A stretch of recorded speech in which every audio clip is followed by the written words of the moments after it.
El día de hoy tengo la oportunidad de compartir una palabra que el Señor había puesto en mi corazón. Estábamos estudiando, terminamos el ramo de Pentateuco 1 con mis alumnos de SEBIN y el Señor puso algo en el corazón referente al crecimiento.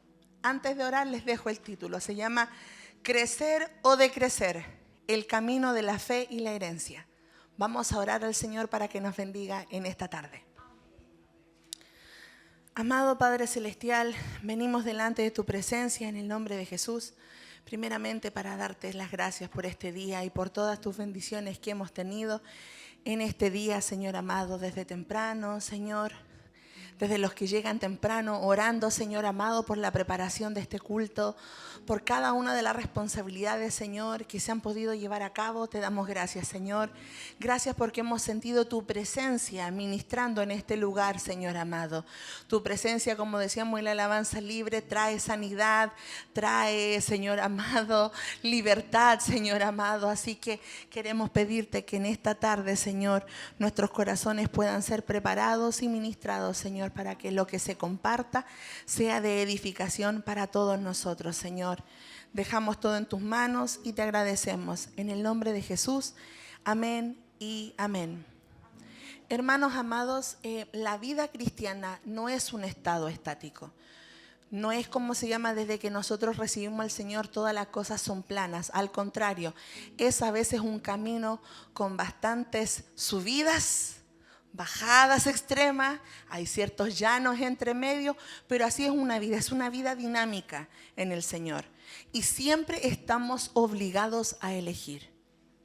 Recuerden cuando les tocó estar a decir, Abraham elige el desierto o elige el lugar de Sodoma y Gomorra. Lamentablemente muchas veces nuestra vista nos ciega para tomar buenas decisiones. En ese sentido, en esa situación particular, Abraham y Lot, ¿de qué se dejó llevar? Por su vista. Sodoma y Gomorra se veía un lugar bonito, se veía un lugar próspero, se veía un lugar bueno, pero un lugar donde había corrupción a tal nivel que el Señor tuvo que destruir ese lugar. Pero cuando nosotros como creyentes miramos con nuestra vista espiritual, podemos ver lo que vio Abraham. Vio un lugar desértico, pero a los ojos del Señor podía ser un paraíso. Decidir por el Señor nos da la seguridad de que por más oscuro que se ve el camino, siempre va a haber una luz al final. No podemos permanecer neutrales. El Señor, recuerden que a la iglesia de la Odisea en Apocalipsis le hace mención que la tibieza al Señor no le gusta. O eres frío o eres caliente. Tienes que decidirte. No podemos vivir cristianismos a medias. Ya en el tiempo que estamos, hermanos, por cómo está avanzando la corrupción en el mundo, la iglesia no puede vivir un cristianismo a medias. Si no, vamos a sucumbir ante los ataques del enemigo. Necesitamos, como hablaba la otra vez que tenía que predicar, enfrentar a los problemas con otra perspectiva, con una perspectiva de crecimiento. Cuando lo enfrentamos de esta forma, vamos a poder ver que un problema, cuando yo me he portado bien, es una oportunidad para sacar algo dentro de mí o para poner algo dentro de mí que quiere el Señor. Entonces tú vas a ver la ola que se para al frente tuyo y como buen surfista, con el Señor de tu lado, vas a tomar tu tabla y vas a ir a capear esa ola. Te vas a dar vuelta, te vas a ahogar un poco, pero te vas a volver a levantar y después la vas a dominar. Y cada ola que venga en el camino va a ser una oportunidad para crecer. Cada día es un desafío que nos presenta una bifurcación. ¿Vamos a crecer en la semejanza de Cristo? ¿Avanzar hacia la herencia que nos ha dejado? ¿O vamos a decrecer? Retrocediendo y estancándonos en el desierto. El pueblo de Israel a lo largo de 40 años vivió esta elección constante. O crecían o decrecían. Lamentablemente los que salieron de Egipto fallaron miserablemente, porque todavía salieron, eran libres, pero tenían su mentalidad de esclavo. Es lamentable porque ellos en un momento tenían tan cegada su visión, decían, pero echábamos de menos las ollas de carne que teníamos. Ollas de carne siendo esclavos. Había cierta estabilidad, pero a causa del martirio que estaban sufriendo ellos y muchos, imagínense, de los bebés que a lo mejor murieron cuando la mamá de Moisés los salvó. Entonces necesitamos el día de hoy, hermanos, cortar con toda mentalidad de esclavitud. Necesitamos cortar con toda mentalidad de víctima, con toda mentalidad de ser víctima de la circunstancia, y debemos cortar las cadenas y disfrutar la tierra prometida que Dios nos trajo. Pero las nuevas generaciones, hermanos, aprendieron a conquistar. Por eso el Señor le dijo, los mayores de 20 son los que van a morir en el desierto. Los menores de 20 son los que van a ir a conquistar. En este caso, no vamos a decir, no estamos descalificando a los que tenemos más de 20, pero en nuestra mentalidad, hablando en el vigor, en la valentía, en la braveza que tienen los jóvenes, podemos tener 50, 60, 70 años, pero tener una vitalidad tal como lo hizo Caleb, que dijo, oye, yo me siento como jovencito y voy a ir y voy a conquistar el Monte Hebrón. Necesitamos tener ese despertar. Y quiero que podamos analizar 3 actitudes destructivas del pueblo antes de entrar a la tierra prometida y 3 que tuvieron después de entrar a la tierra prometida. Y queremos ver en cuál de las 2 estamos más cercanos. ¿Cuántos puntos tenemos más de una? ¿Cuántos puntos tenemos más de la otra? ¿Cuál es la primera? El camino al decrecimiento. Actitudes en el desierto. La primera es la murmuración, la queja destructiva y la memoria selectiva. Yo, como le digo a los niños a veces, que el adolescente tiene una timidez selectiva. Para ciertas cosas se muere de vergüenza, como para otras cosas no tiene problema de tener que hacer el loco. Acá muchas veces la memoria selectiva recordamos ciertos pasajes de la historia. Poniéndome en cuanto como un ejemplo en esa parte de la selectividad, un día estábamos junto con mi mamá, con Diego, veníamos en el auto, y el tema es que cuando uno está hablando entre nosotros y mi papá escucha una conversación al voleo, mi papá selecciona trozos de la conversación. Entonces yo justo le estaba mostrando, oigan, miren, en tal lugar, así fue la conversación, venden 10 kilos de queso en 4,000 pesos. No creo que sea necesario comprar tanto queso porque mis tías siempre nos bendicen con queso. Esa fue la conversación que escuchó Diego y escuchó mi mamá. ¿Qué escuchó mi papá? Y él replica, molesto, ¿cómo se te ocurre querer comprar 10 kilos de queso si tu tía siempre le regala queso? Y los 3 nos empezamos a reír, a agarrarnos a carcajadas. Yo le dije, ¿escuchaste lo que quisiste escuchar? Le dije yo. ¿Qué dije? Sale tanto el queso, yo no compraría porque mi tía me regala. Ve, le dije yo, no selecciones parte de la conversa. ¿Ves cómo estáis manejando? No te diste cuenta. Y ahí mi papá se pone a reír. Acá el pueblo, ¿qué es lo que estaba haciendo? Recordaba ciertos aspectos de su vida en el desierto. Sí recordaron la carne, pero olvidaron que estaban siendo esclavos. El desierto fue un lugar donde Israel debía aprender a depender completamente del Señor. Y por eso Dios muchas veces nos tiene que sacar al desierto. ¿Nos gusta? No, yo creo que ninguno. Pero a veces el Señor donde nos necesita un espacio de vulnerabilidad para decirnos, acá yo tengo que hablar contigo. Entre tantos bullas, tanto ruido, tanta cosa del mundo, nos necesitan un espacio aparte. Necesito conversar directamente contigo y por eso tenemos que muchas veces ir al desierto. ¿Qué pasó aquí? Sus actitudes revelaron que un corazón, aunque estaba libre de la esclavitud física, seguía encadenado mental y emocionalmente. ¿Y cuántos ejemplos vemos de personas que llevan años dentro de la iglesia y todavía viven con una mentalidad de esclavo? Todavía piensan que ante un pecado Dios los expulsó, Dios me echó del reino. ¿Y en el Señor tenemos libertad? Cuando se verbaliza mucho la frase, hoy somos pecadores, mi papá decía, no es bueno tener que decir así porque es como que le estamos dando mangancha que como somos pecadores tenemos una tendencia. No, en Cristo somos libertados. El Señor rompió la esclavitud del pecado cuando Él le robó las llaves al enemigo, cuando murió en la cruz del Calvario. Entonces somos libertados. Entonces, si nosotros tenemos esa actitud y esas palabras, poco a poco vamos a empezar a ponernos de a poco nosotros mismos como una cadena y un grillete, y vamos a empezar a tener un cristianismo apocado y un cristianismo derrotista. Estas actitudes nos roban la alegría y la herencia espiritual, Por eso muchas veces vemos que dice el gozo del Señor mi fortaleza es, y empezamos a ver cara y lamentablemente no es el gozo ni es su fortaleza, porque carecen de alegría. Y no es de alegría de estar muertos de la risa, es tener esa certeza que Dios está en control de lo que tenga que pasar.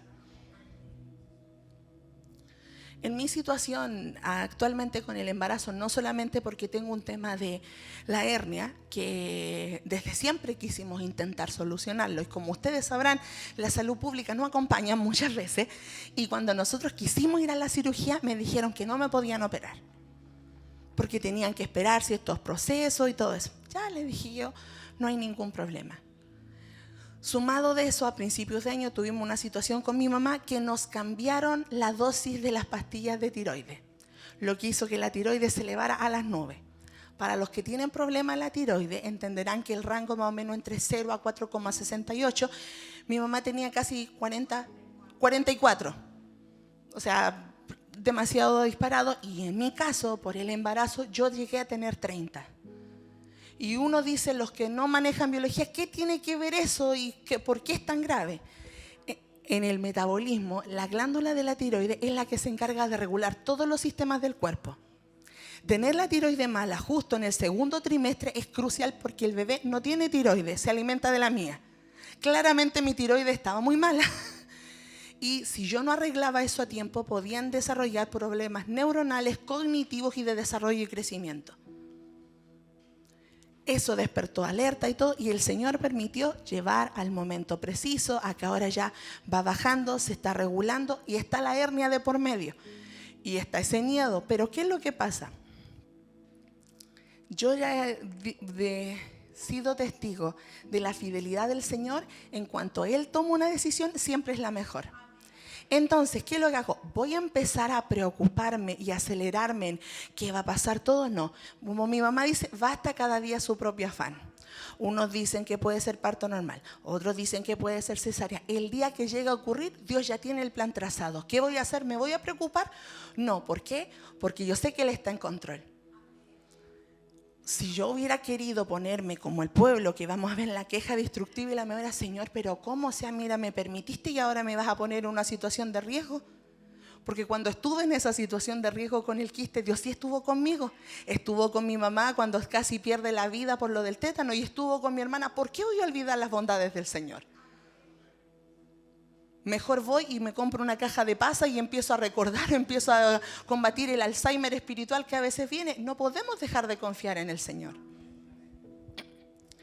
Números 11 del 1 y 4 dice: el pueblo se quejó a oídos de Jehová, y lo oyó Jehová, y se encendió su ira.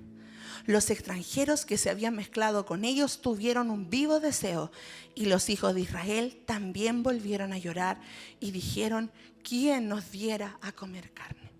Pobrecito. La murmuración es más que una simple queja por un malestar. ¿A qué es lo que voy? Dios tampoco es inconsciente que podamos ser sinceros. Señor, esto me cuesta. Señor, esto me duele. Señor, esto me aflige. Es cuando empezamos a darle vuelta y vuelta y nos vamos en un círculo vicioso de quejas sin sentido, sin un toque de esperanza. Ahí es donde está el problema. Cuando empezamos a buscar culpables a todo el mundo y empezamos a apuntar acá, cuando nos olvidamos que si apuntamos, hay 4 dedos que nos apuntan a nosotros mismos, y a lo mejor muchas veces somos nosotros responsables de lo que estamos pasando. ¿Qué es la queja? La murmuración es un acto de juicio contra la provisión y el carácter de Dios. Ese es el riesgo de la murmuración. No es irnos en contra de alguien, es irnos en contra del Señor, poniendo en tela de juicio su carácter.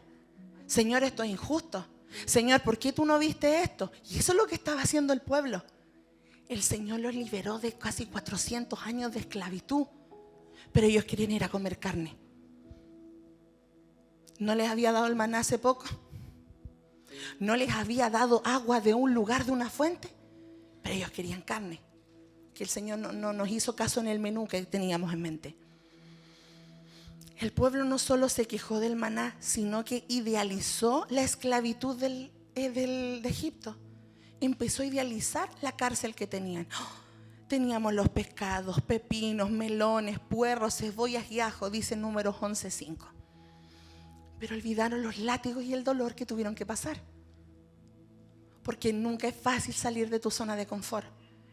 Y el Señor le encanta, muchas veces seca el arroyo, como le pasó al profeta Elías, y te dice, te vas a ir a Sarepta, al lugar donde está el papá de la mujer que te está buscando, y allí te voy a hacer que vayas a hacer un milagro.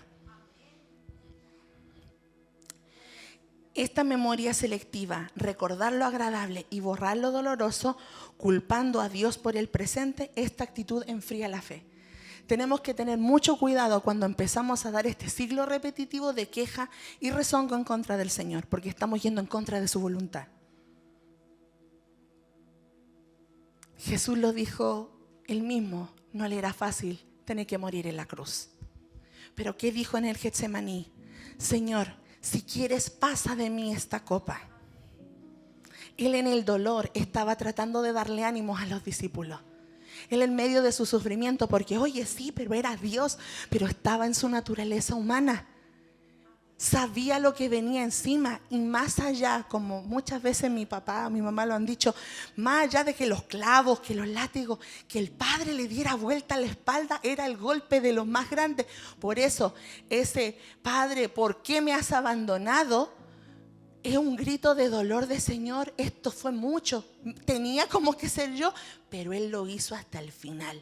Si no se haga mi voluntad, sino la tuya. Y por eso Dios le dio la autoridad para bajar después al centro de la tierra, a predicar, a tener que decir, yo soy el que tanto se esperaba. Tener que hablarle a todos los espíritus encarcelados, decir, lamentablemente no hicieron caso, pero yo era del quien hablaban. Y a los que estaban en el seno de Abraham, decirle, por mí tuvieron fe y yo en realidad existo. Ahora nos devolvemos y todos vamos a ascender al cielo. La murmuración es como un óxido en una herramienta preciosa. Uno ve un poco de óxido, o en ese sentido, uno de los enemigos que hemos batallado harto con mi esposa en la casa es por la humedad, los hongos. Uno ve algo poquito y empieza así a aparecer y daña completamente. Al principio es solo una pequeña mancha, pero si uno le permite crecer y no va directo, en cuanto a las mujeres limpiando por el cloro, uno no va a echarle cloro, no va a echar esa parte de limpieza o ventilación, va a volver a salir. Corroerá y finalmente inutilizará toda la herramienta. Un corazón que murmura se vuelve inútil para el reino. Y como dije, murmurar es más que simplemente abrir el corazón con el Señor. Es empezar a cuestionar su voluntad. Y ahí es donde estamos con problemas. Puede que no la entendamos, pero Dios no nos llama a entenderla, nos llama a aceptarla. A veces a nuestra mente, porque nuestra mente humana no logra comprender las cosas, pero Dios siempre tiene la razón. Querámoslo o no, Dios siempre tiene la razón.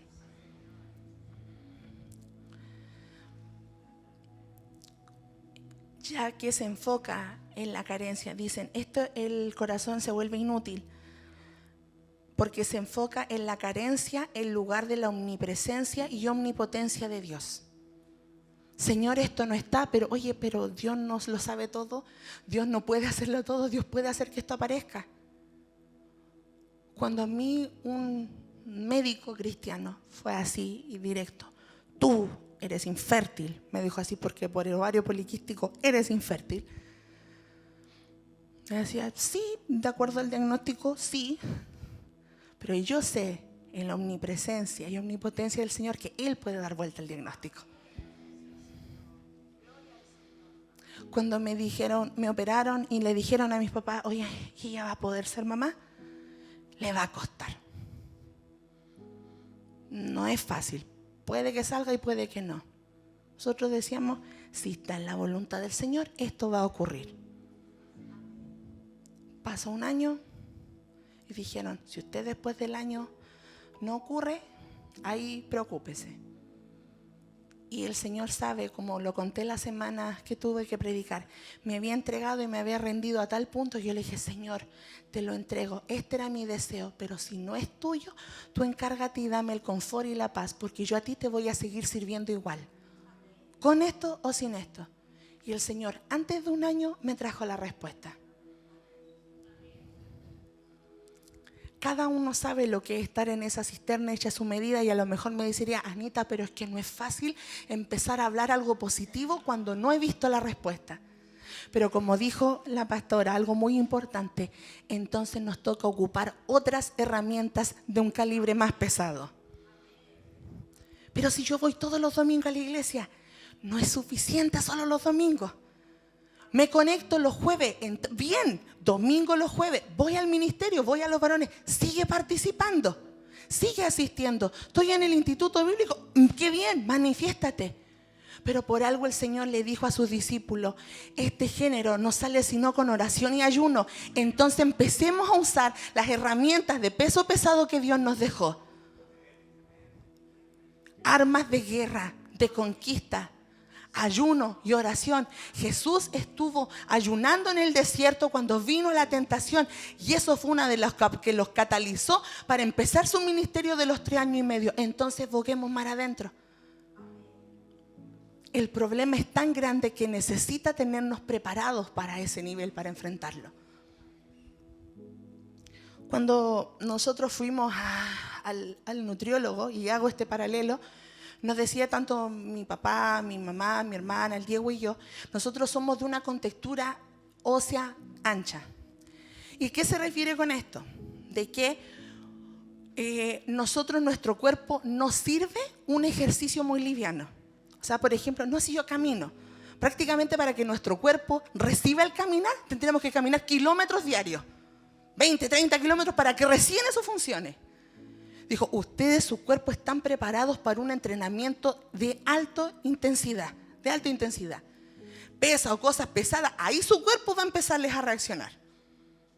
Entonces decía, no puede pretender tener tal meta, no sé, perder tanta cantidad de peso caminando. ¿A qué me refiero con esto? No podemos pretender ganarle a un gigante con 1 o 2 horas de reunión a la semana.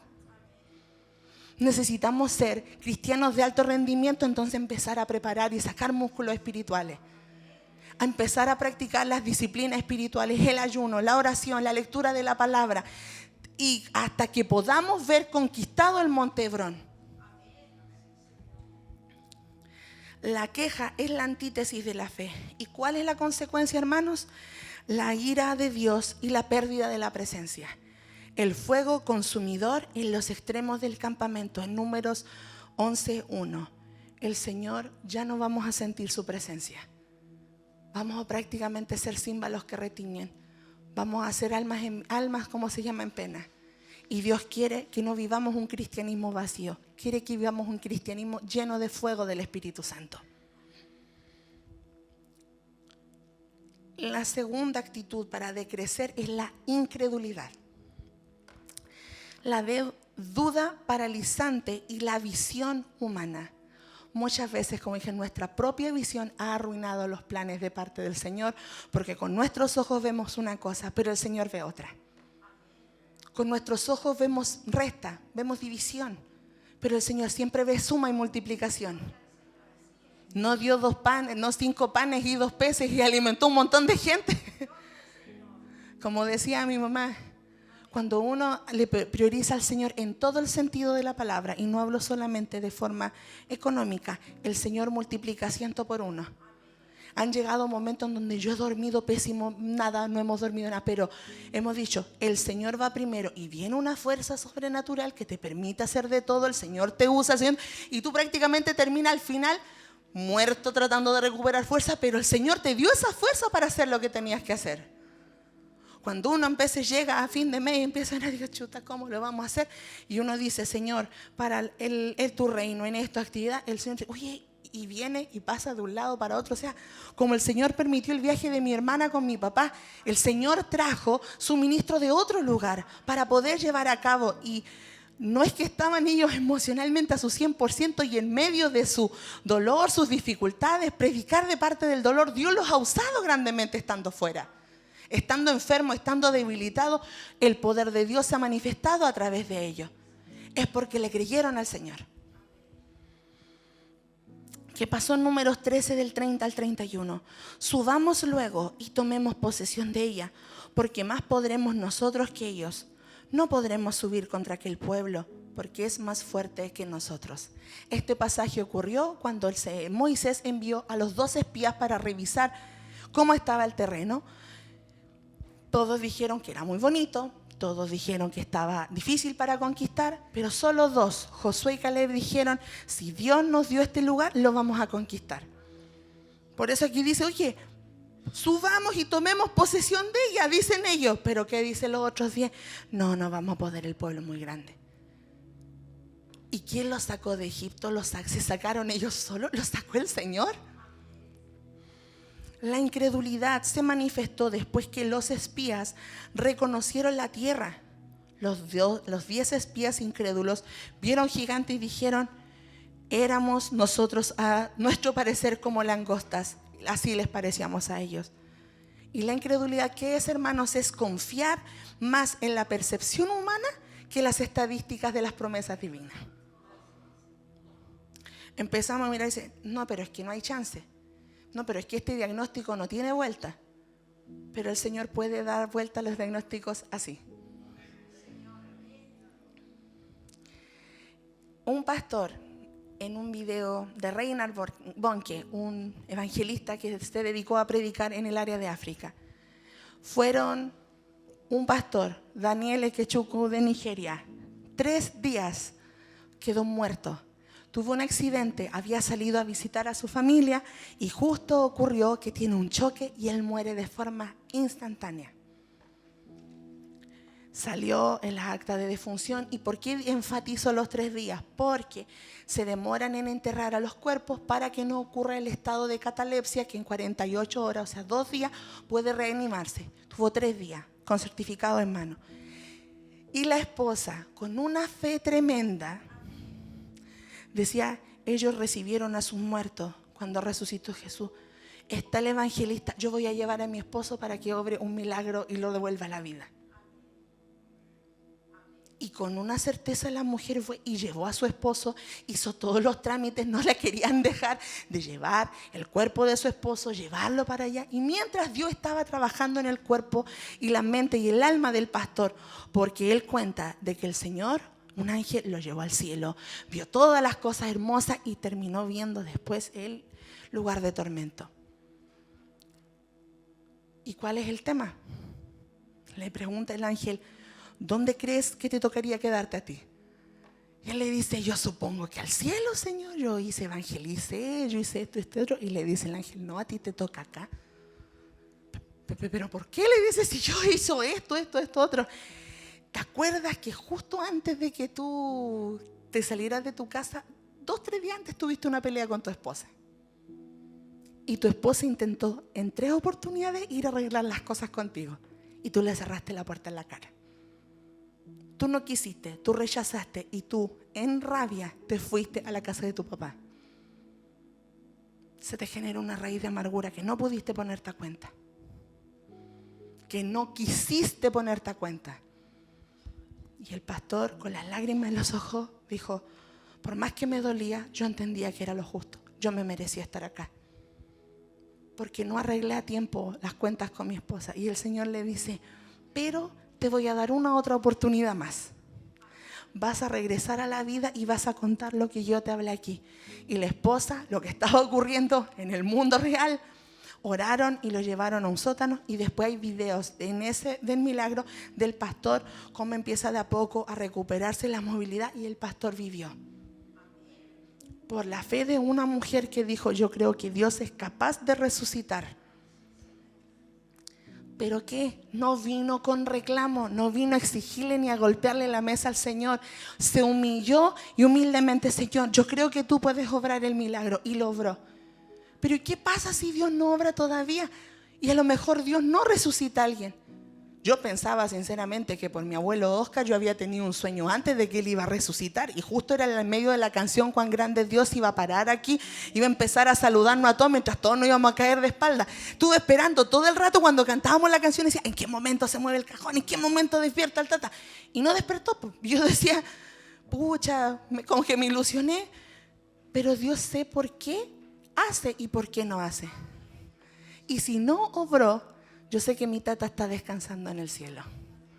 Por toda su trayectoria que tuvo en esta tierra, el Señor le está permitiendo que goce de su recompensa en el cielo. Ya había acabado la carrera. Al pastor todavía le quedaba tiempo. Si Dios en algo se reserva el derecho de admisión, Él sabe por qué lo hace. Al poner el enfoque en el tamaño del obstáculo en lugar del poder de Dios, se condenaron a sí mismos. Es que el gigante es muy grande. ¿Y no vieron que Dios fue el que los libró de la mano del faraón? ¿No vieron que Dios fue el que abrió el mar rojo y les permitió pasar? Y para informaciones, eso es verificado por la arqueología. Hay un video que nos mostraron mi papá, yo se lo reenvié a los alumnos, de que se hicieron análisis en el Mar de Juncos, donde están específicamente marcadas las huellas de carruaje, de las ruedas en el mar, donde hay en modo de coral, se vieron solidificados ruedas de la época del faraón. Están ahí. Hermano, eso ocurrió. No es un cuento, eso es verdad. Dios se encargó de dar prueba arqueológica que ese milagro sí ocurrió. Justo se arma un terraplén en la mitad del Mar de Junco, donde se ven huellas de animales y donde se ven ruedas de carruaje. Entonces, ¿qué pasó? Ellos decían, se olvidaron que Dios los libró de eso. Pero ellos decían, pero los gigantes son muy grandes, Dios puede hacer así y haber hecho desaparecer a los gigantes. La incredulidad les robó la capacidad de avanzar y conquistar. Lamentablemente, se atemorizaron, se acobardaron. Imaginemos un alpinista intentando escalar el Everest.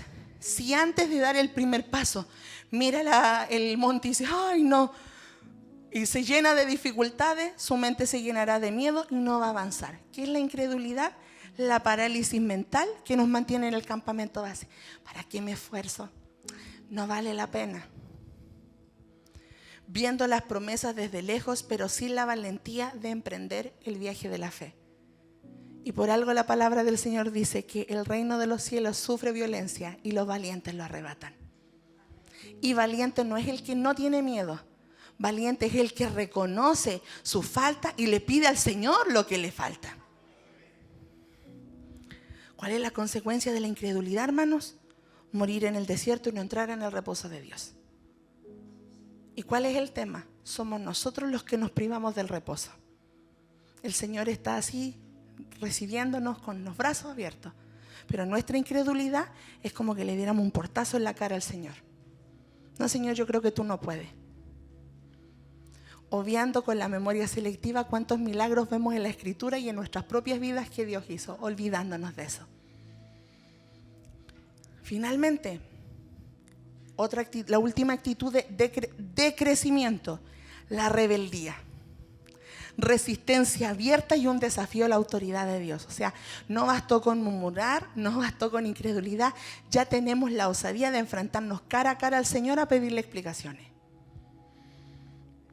Y se juntaron contra Moisés y a Aarón y les dijeron, basta ya de vosotros, porque toda la congregación, todos ellos son santos y en medio de ellos está Jehová.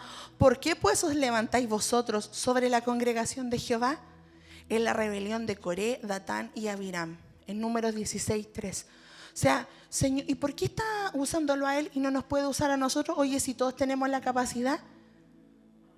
Oye, si todos pueden asumir. Hay que saber que hay que tener requisitos para tener que asumir unas posiciones de mayor responsabilidad. Porque al que más se le da, más se le demanda. Porque es muy fácil tener que mirar desde afuera y decir, oye, pero mira, ellos están en una posición de autoridad.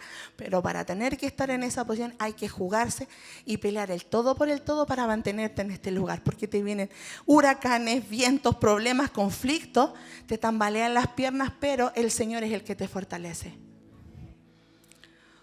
Ayer en un momento tenía una conversación con mi hermana y sé que Dios es el que la generó y me dio la oportunidad de poder prestarle asistencia. Yo siempre le decía el deseo de querer ayudar a todos los que alguna vez pasaron por la pandilla. Eso es un deseo que se pone transversal. Y yo viendo a una de mis primeras chiquillas que estaba pasando un momento difícil no podía dejarla sola. Y el Señor justo puso un texto que un día mi mamá me lo compartió en un momento difícil. Decía, oye, ¿va a llegar algún momento en que haya la justicia de parte de Dios cuando yo recibí un daño? Y cuando todavía sangro por ese dolor, no es que no haya perdonado, sino que duele. Y este texto me lo compartió mi mamá y yo le dije, Fernanda, te lo comparto para ti. Yo sé que es de parte del Señor. Génesis 49, del 22 al 26, voy a leer la versión NBI. José es un retoño fértil retoño junto al agua, cuyas ramas trepan por el muro. Los arqueros lo atacaron sin piedad, le tiraron flechas y lo hostigaron, pero su arco se mantuvo firme y sus brazos fueron ágiles gracias al poderoso de Jacob, el pastor y la roca de Israel. Yo le decía, ¿se sienten duros las lanzas? Se sienten. Duele las flechas también. Pero ¿por qué te has permanecido todavía? Porque Dios no te ha soltado la mano. Dios ha mantenido que el arco que tú tienes esté firme porque sus brazos son los que te han sostenido. Esos brazos me sostuvieron a mí y sé que lo van a hacer contigo. Sé que vamos a ver el arco iris del lado de tu cerca. Tarde o temprano lo vamos a ver, pero sigue creyendo porque después todos los pasajes que vienen después son de bendición. Gracias al Dios de tu Padre que te ayudará. Gracias al Dios poderoso que te bendice con bendiciones de lo alto del abismo. Y empieza a darle una palabra. Luego del quebrantamiento y del dolor viene el descanso, viene el oasis de parte del Señor. Así que yo estoy segura que Dios te va a dar un oasis, pero sigue manteniéndote firme porque aunque lleguen las lanzas y las espadas, el fuerte de Jacob está sosteniendo tus brazos y está sosteniendo tu vida. La rebelión es la actitud más seria y es peligrosa porque no solo duda de Dios, en la incredulidad, no solo se queja, la murmuración, sino que desafía el orden establecido por Dios. Ya es un riesgo. Es lo que hizo Satanás cuando dijo, ¿y por qué no me dan adoración a mí también si yo también me la merezco? Ese es el riesgo. Coré, un levita, deseaba tanto el sacerdocio de Aarón y su argumento era falso y motivado por el orgullo y la envidia. La rebelión es decir, yo sé más que Dios. Yo tengo un mejor plan. Yo no lo necesito, su autoridad delegada. Es un intento de usurpar la soberanía de Dios. Y vemos claro en la Biblia los ejemplos de los que intentaron meterse contra el Señor, tuvieron que pagar graves consecuencias. La rebelión es como un tren que ignora la vía y el interruptor. Un tren desbocado. O piensa en un caballo desbocado en ese sentido. Las vías son el camino de la voluntad de Dios. El tren, nuestra vida, está diseñado para seguir esa ruta. Y al desviarnos por rebeldía, garantizamos un descarrilamiento destructivo. Juicio instantáneo y la tierra se tragó a los rebeldes fue la consecuencia de la rebeldía. Referente a eso de descarrilarse, a la pobre Ferna le ocurrió cuando tenía entre unos 9, 10 años que habíamos ido a cabalgar a Olmué. Y justo por un lado un desplayo y yo me fui con mi caballo para arriba, para los cerros y justo en un escucho alguien gritando desesperado y veo como una cantidad, como 10 caballos alrededor de mí. ¿Quién se le puede haber desbocado el caballo? Yo decía de arriba y cuando me acerco un poco más era la Ferna que venía en el medio gritando pidiendo socorro, la pobrecita ahí. ¿Y qué pasó? Se le había desbocado el caballo. Mi papá le decía, ay, pero si tenías que sujetarlo firme nomás. La Ferna decía, yo le tiraba, yo la agarraba, yo no sé, estaba todo el rato, pero el caballo no quería hacer caso. Ella era pequeña y el caballo no quiso obedecer. Y pasó y quedó con ese trauma, con esa dificultad en cuanto a los caballos. ¿A qué es lo que voy? A veces nosotros somos así, de duro y sin entendimiento, que por más que el Señor intenta ponernos orden, nosotros no hacemos caso y vamos a pasar consecuencias posteriormente de eso. Que el Señor nos ayude y nos libre de tener ese corazón rebelde. Pero por contraparte, vimos la murmuración, vimos la incredulidad y la rebeldía. Pero hay algo bueno, el camino al crecimiento. Los que pasaron la tierra prometida tuvieron otra actitud ante las cosas. La generación que entró con Josué no solo heredó la tierra, también las lecciones del desierto. Aprendieron de los errores del pasado. Para conquistar y vivir la abundancia de que Dios nos ofrece, debemos adoptar 3 actitudes. Si la primera era la murmuración, ¿qué es lo que debemos hacer ahora? Tener un corazón con gratitud. El reconocimiento gozoso, el antónimo de la murmuración. ¿Dios todavía no nos responde? Ok, duele, sí, pero demos gracias por lo que tenemos. Cosas que a lo mejor otras personas no tienen. Cosas que hemos estado tan acostumbrados en la habitualidad de que se nos olvidan. ¿Cuántos tienen problemas respiratorios? Yo siempre vivo con alergia, con problemas a la nariz y todo. Y créanme, cuando se te tapa la nariz, ¿cómo uno echa de menos respirar? Se suena, uno pone mentolato, se pone todo, pero uno está desesperado y uno se olvida, oye, dar gracias hasta por respirar, porque, oye, no todos lo tienen. Nosotros decíamos a veces, oye, la rutina, el trabajo, las responsabilidades. Y me acuerdo que siempre cuando hablábamos con mi suegro por teléfono, Leo le decía, oye, es agotador, la pega estuvo muy difícil. Y mi suegro siempre le decía, hijito, hay que dar gracias porque hay trabajo, le decía. Porque cuántos están pasando dificultades que no tienen. Cosas que a lo mejor se han vuelto tan cotidianas y hemos olvidado dar gracias que otros no tienen. El Señor necesita un corazón agradecido. Deuteronomios 8 del 6 al 7 y el 10 dice, y guardarás el mandamiento de Jehová tu Dios andando en sus caminos, temiéndole, porque Jehová tu Dios te introduce en la buena tierra, y comerás y te saciarás y bendecirás a Jehová tu Dios por la buena tierra que te habrá dado. La gratitud es la memoria correcta, es el acto de reconocer la mano de Dios en todo. No solo por la abundancia, sino por lo que tenemos. Ya estar juntos, ya estar en familia, ya tener salud, o incluso una salud quebrantada, pero todavía estamos vivos, hermanos. Yo creo que igual es un motivo para tener que dar gracias. Yo admiro cómo se llama, el pobre hermano Tomás ha pasado las de Kiko y Caco, como dicen el gato Tom, pero el hermano no le ha escuchado una actitud de queja con todo lo que tiene a cuesta.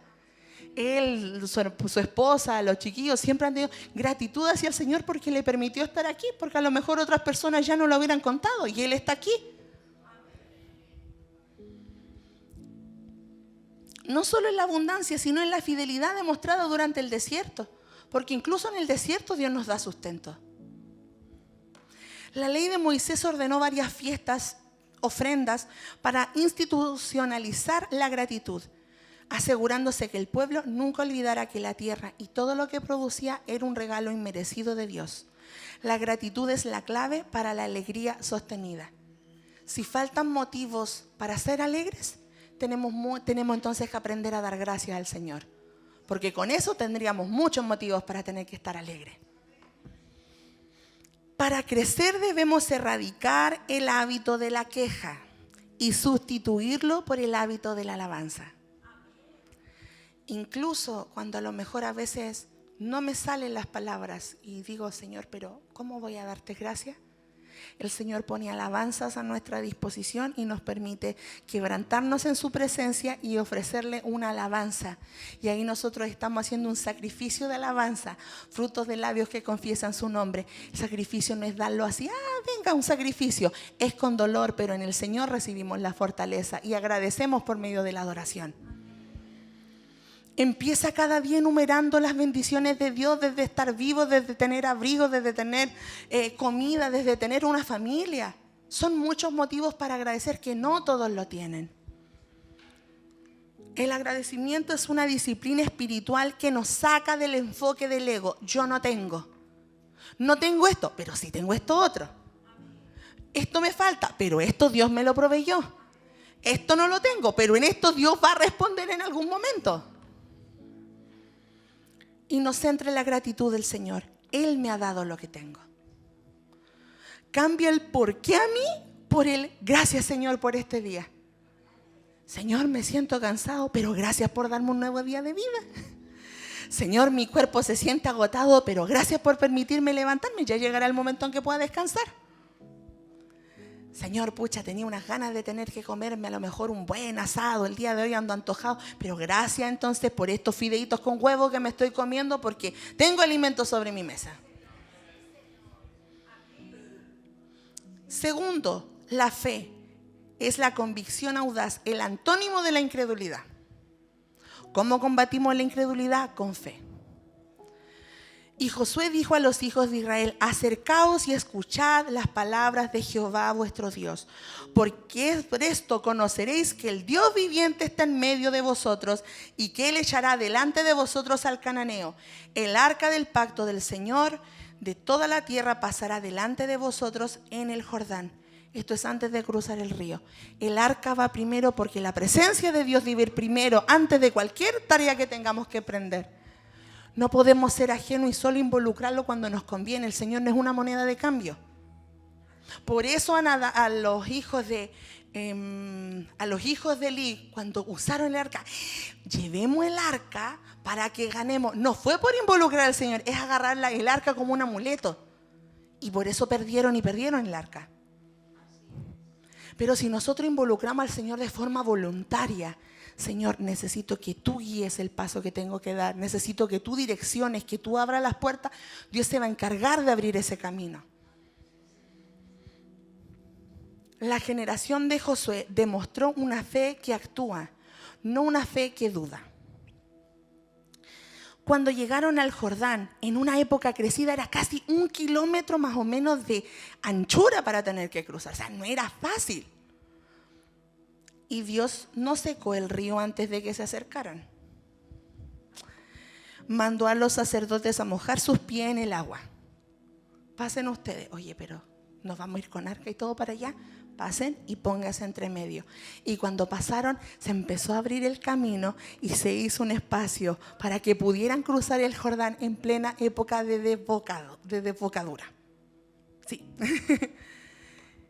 Esto es una convicción audaz. Dar el paso cuando la evidencia física nos dice que es imposible. La fe no niega la realidad.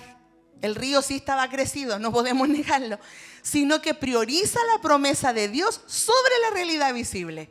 Ok, esto dice que no, pero Dios dice otra cosa, Dios va a decir otra cosa. Esta fe desató milagros y conquistas. Uno tiene que sembrar la primera parte. Cuando el Señor me llamó en el área de misiones, decía, el primer paso que hay que hacer es tener el pasaporte. Yo decía, ya habrá que tener el pasaporte cuando llegamos a salir y viajar. No, mi mamá me dijo, ¿y por qué no empieza a juntar la plata desde antes? Habré juntado para mi pasaporte unas 3 veces. Unas 2 veces, porque en las 2 oportunidades cuando no se me daba el viaje, mi papá tenía que salir y yo le ofrendé, le dije, yo sé que el Señor te voy a dar a ti porque tú tienes que salir y Dios va a proveer de vuelta. Yo le di para el primer pasaporte de mi papá y después el Señor permitió que el pastor Farrugia viniera en un momento. ¿Qué te falta? Me dijo. No, pastor, le dije yo, bueno, lo había ofrendado, me quedé de nuevo, tengo que juntar de nuevo la plata. Le dije yo, tenía como 15,000 pesos. En esa época el pasaporte costaba 50. Ya me dice así. Y después me pasa un sobre en la mano. Toda la plata que faltaba para el pasaporte. Aquí tienes para tu segundo pasaporte. Me dice. Y yo que como... Porque subo en un momento y yo le dije, no, esto lo ofrendo para el Señor. Y el Señor lo trajo de vuelta. Que venga nuestra hija no significa que sé que el poder del Señor se va y su mover se va a detener. Porque con Diego queremos también regresar al campo misionero a servir al Señor. Hoy, pero van a tener una hija, sí. ¿Y en qué momento una hija va a ser un impedimento para servir al Señor? No la llevamos a cuesta, no la llevamos a Lapa, pero vamos a ir a predicar igual. ¿En qué nos detiene? Y nosotros dijimos, vamos a apartar. Dios le permitió a mi hermana, le permitió a mi papá salir y a mi mamá ya la tienen pedida para España el año que viene. Entonces, ¿por qué nos vamos a quedar nosotros atrás en cuanto al servicio? Viene nuestro acto de fe. Estamos juntando en una cuenta de ahorro el pasaporte de nosotros 3. El de Diego, el de Ania y el mío. Y Dios va a saber en qué momento, pero nosotros ya estamos, Señor, nuestros panes y los peces son estos. Va a tardar su tiempo, Dios sabe si es ahora, si es después, si en 1 año, 2 años, pero Dios sabe que nosotros queremos ponernos en la brecha y queremos servir. Por eso, con esa fe decimos, oye, pero ¿es de reciente? Sí, pero el Señor, si Él quiere abrir la puerta, nosotros vamos a dar el paso, pese a la realidad, a poner nuestros pies en medio del Jordán. Y Él va a abrir el camino. Para crecer debemos dar pasos de fe basados en la palabra, no en el sentimiento, porque el sentimiento nos engaña. ¿Qué te ha prometido Dios que parece demasiado grande? La forma de superar la incredulidad es con una obediencia radical. Señor, contigo voy a toda. Deja de medir los problemas con tu fuerza y comienza a medirlos con las promesas del poder del Señor. ¿Hay un problema de salud? Dios es más fuerte y lo puede dar vuelta. ¿Hay un tema de trabajo? Dios puede abrir oportunidades de trabajo. ¿Tienes proyecciones ministeriales? Dios las puede hacer y las va a hacer así cuando Él quiera. Y finalmente, la obediencia. Y yo creo que es de las más que cuesta, porque es una sumisión voluntaria al plan del Señor. Porque nuestro corazón es indómito. Nuestro corazón no se quiere doblegar y Dios necesita que voluntariamente nos sometamos a su plan. Josué 11, 15 y 23. Y no se apartó Josué de todo lo que Jehová había mandado a Moisés, sino que lo hizo. De esta manera tomó Josué toda la tierra y la entregó Josué a los hijos de Israel en herencia conforme a la distribución por tribus, y la tierra descansó de la guerra. La obediencia que tuvo fue la garantía de que obtuvieran la tierra y vivieran en prosperidad, porque siguió las órdenes de Moisés. La victoria de Josué no fue por las tácticas militares superiores, sino porque obedeció cada detalle de la ley. La obediencia no es un fin de la libertad, es el camino a la verdadera libertad y descanso. Dice, oye, pero tan obediente, tan rectito, sí, para que podamos tener una vida victoriosa hay que ser obediente. Sino el camino a la verdad, la verdadera libertad y el descanso. La obediencia es la prueba de amor, la expresión máxima de la sumisión voluntaria a la autoridad de Cristo. Por eso Cristo se sometió a la voluntad del Padre, para que ahora todos nosotros estuviéramos aquí o tuviéramos salvación. Por la obediencia voluntaria de uno, permitió que todos nosotros estuviéramos aquí. Para crecer debemos hacer de la obediencia nuestra principal prioridad.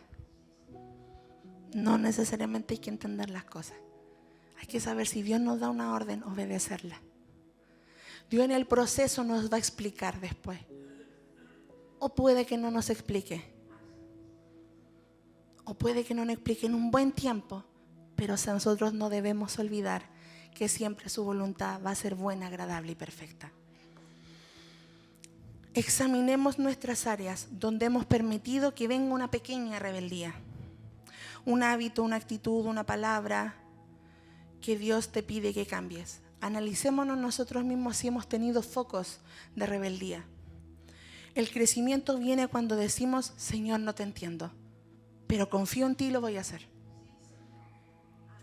Señor, no entiendo tu plan. Señor, esto es muy difícil, pero voy a aceptarlo aunque me cueste. Como mi mamá dijo cuando posiblemente le iban a amputar su pierna, le dijo, fortaléceme y luego me lo explicas. La obediencia continua nos lleva a la herencia completa. Si nosotros tenemos una meta, la vamos a obtener cuando seamos obedientes. Tenemos una elección personal, mis hermanos. Israel nos refleja las actitudes de nuestro corazón, determinan nuestra experiencia de vida. ¿Cómo queremos vivir el resto de vida que el Señor nos permite estar en esta tierra? ¿Con una actitud negativa de decrecimiento? ¿Con una murmuración, un corazón sin gratitud? ¿La incredulidad, una mente llena de duda? ¿Y la rebeldía, una voluntad orgullosa? A lo mejor no tengo ninguna, a lo mejor he tenido una, a lo mejor he vivido siendo como el pueblo de Israel en cada una de esas características negativas. Pero hay una esperanza. Dios nos presenta la actitud positiva hoy día y podemos hacer cambios. Podemos tener un corazón agradador, adorador, podemos tener gratitud. Podemos enfocarnos nuevamente en la promesa a través de la fe. Y podemos demostrar la obediencia a través de una voluntad rendida. Yo ayer compartía con los niños de la pandilla y les decía, hablando de volver a despertar esos sueños internos que Dios puso en ti. Y muchos decían, he perdido la capacidad de soñar, lo he olvidado. Pero a través de esta palabra vuelven a despertar el deseo de algo que Dios puso en mí. Estoy aquí porque Dios me puso en este lugar y me dio esta labor y quiero reenfocarme. Entonces yo les decía, chicos, no esperen al año 2026, uno de 365 páginas para empezar el cambio. Todavía quedan páginas de este año para hacer un cambio. Si han pasado desde enero hasta adelante y hemos tenido más como el pueblo antes del desierto, tenemos páginas de este año para reescribir una nueva historia que se va a reforzar el 2026 con una mentalidad victoriosa, una mentalidad agradecida y una mentalidad con fe para obedecer y cumplir el plan del Señor.